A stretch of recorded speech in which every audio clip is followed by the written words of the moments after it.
So we rank a stock like Apple in a few categories, and they're really common sense, such as is Apple a well-run company, or is the share price of Apple attractively valued or not.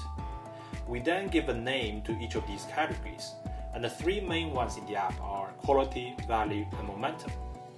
Apple is then ranked within all of these categories, and the best possible rank is rank number 1. And here, of all the 7,597 stocks, Apple ranks number 622 on quality, 6,126 on value, and 2,066 on momentum. You can see a gold laurel here around Apple's quality rank. That means Apple's quality ranks within the top 20% of the universe. The green tick tells you Apple's quality rank has today improved since yesterday.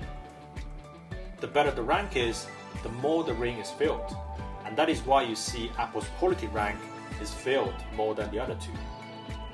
While we are here, you can see Apple's ticker and the sector. You can also choose to delete or remain Apple in your watch list. You can choose to go anywhere on the page by clicking into the navigation icon. Finally, tap onto this Learn area just in case whenever you forget what everything means.